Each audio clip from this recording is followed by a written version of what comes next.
Imagine coming home to the life you thought you knew, only to discover it was all a lie. That's what happened to me. One car in the driveway changed everything. What started as a quiet suspicion quickly unraveled into a shocking truth that turned my world upside down. But this isn't just a story of betrayal. It's about resilience, tough choices, and finding strength when everything falls apart. If you've ever wondered what it's like to rebuild from rock bottom, stick with me because this story is just getting started.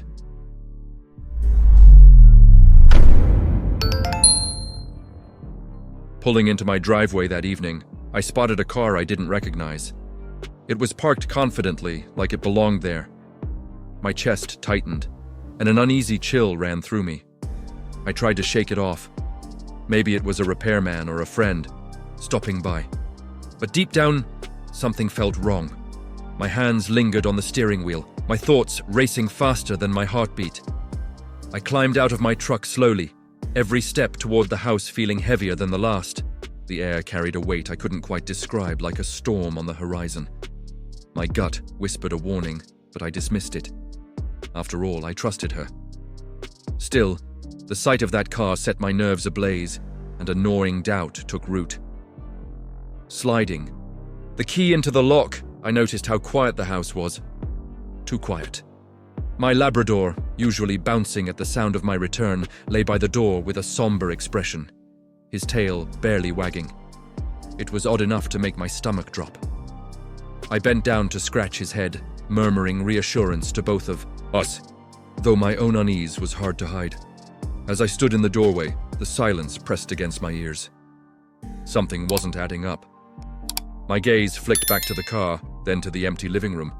The nagging feeling in my chest wouldn't let go, and I knew there was only one way to confront it. Taking a deep breath, I moved deeper into the house, my steps slow and deliberate. Stepping inside, the familiar warmth of home felt strangely distant, like an illusion I could almost touch but never reach. My Labrador trailed behind me, his usual enthusiasm replaced by an eerie stillness. He stayed close, almost like he sensed something I couldn't quite grasp yet. The floor creaked beneath my feet as I moved toward the stairs, each sound amplifying the silence that wrapped around me. My heart thudded louder with every step. 1,000 thoughts swirled in my head, each one more absurd than the last. Was I overthinking? Maybe the car belonged to a neighbor, or someone dropping something off. But as I ascended the stairs, the air seemed to grow thicker, every breath a little harder to take. At the top of the stairs, I paused. The house, so alive with memories, now felt foreign, like I was trespassing in my own life. A faint noise reached my ears, a soft murmur, barely audible but unmistakable. I froze, my breath catching in my throat. My hand brushed the banister, gripping it tightly for support. I wasn't ready for whatever lay ahead, but there was no turning back now. I crept down the hallway, each step deliberate, careful not to make a sound. The murmurs grew clearer, their cadence betraying an intimacy that sent chills down my spine. My pulse pounded in my ears, drowning out reason and logic. My mind raced to keep up with the realization forming deep in my chest, one I wasn't ready to admit just yet. My hand hovered over the bedroom door, trembling with a mix of dread and disbelief. Part of me hoped I'd wake up from this nightmare, that I'd swing the door open and find nothing unusual. But the faint voices on the other side shattered that fragile hope. My chest tightened, each breath sharper than the last. It was time to face the truth, no matter how much it hurt. Pushing the door open, the scene inside hit me like a freight train. There they were, her and her boss. It wasn't just their proximity. It was the undeniable familiarity in their posture, the way they froze at the sight of me. My mind struggled to process what my eyes were seeing, my heart breaking with every passing second. I stood there, silent, the weight of their betrayal pressing down on me. Words failed me, but my expression must have spoken volumes. Their shock quickly turned to shame as they scrambled to cover themselves, stammering excuses that fell on deaf ears. I couldn't focus on their words. The hurt was too loud, drowning out everything else. Her reaction was immediate, raw, and devastating. Tears streamed down her face as she pieced together the betrayal. Her questions came in waves, sharp and desperate, and I answered them as honestly as I could. Watching her pain unfold mirrored my own, a painful reminder of the collateral damage their lies had caused. When the call ended, the silence in the room was deafening. I handed the phone back to him, my hand steady despite the storm raging inside me. They sat there, exposed and vulnerable, their shame visible in every movement. Without another word, I turned and walked out, knowing I had done what was necessary, even if it changed nothing. I drove for what felt like hours, the silence in the truck broken only by the hum of the engine. My mind raced with the weight of what had just unfolded, but no clear thoughts stayed long enough to bring clarity. Eventually, I found myself at Dan's place. He opened the door, took one look at me, and without a word, pulled me into a hug. Dan didn't ask for details right. Away, he didn't need to. His house became my sanctuary, a place where I could feel human again, even if just for a little while. He kept things light when I needed distraction, and gave me space when the gravity of everything threatened to pull me under. It wasn't much, but it was enough. Sitting in his living room, a beer in my hand, I found myself replaying every moment of the day. The anger, the betrayal, the shame of having trusted so blindly. It all came in waves. Dan listened when I finally opened up, his steady presence grounding me in a way I desperately needed. He didn't try to fix it. He just let me talk, and that was enough for now. By the time I turned in for the night, exhaustion had settled into my bones, but sleep didn't come easily. Every time I closed my eyes, their faces haunted me. Still, the weight was a little less crushing knowing someone had my back. It was a small comfort in a storm of uncertainty, but it was a start. The next morning, the weight of what I had to do settled in my chest like a stone.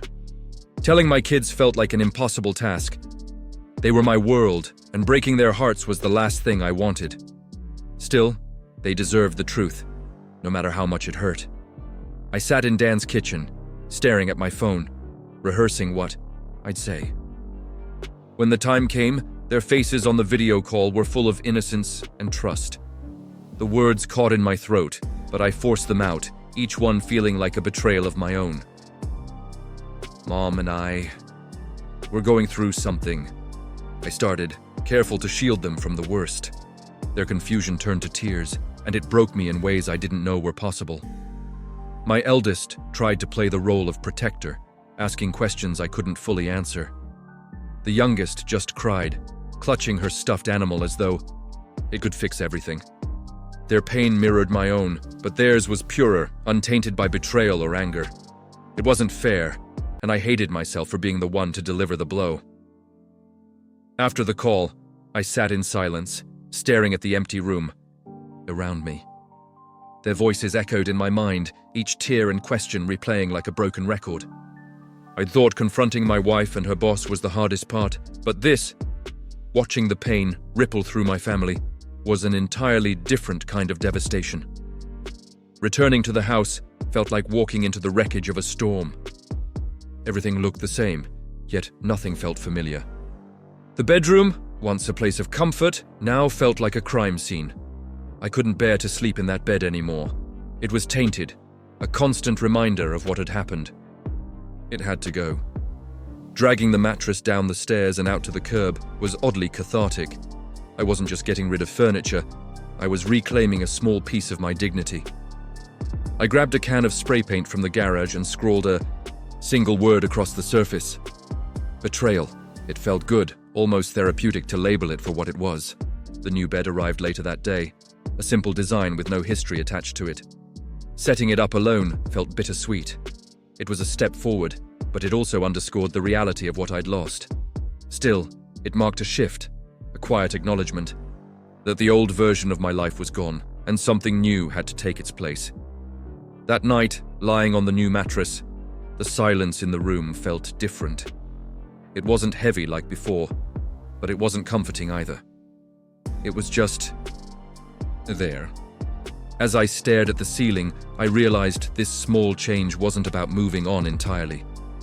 It was about starting to rebuild, piece by piece, no matter how long it took.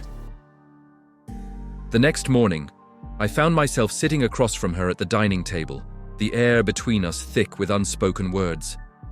She looked tired, worn down by the weight of everything that had happened.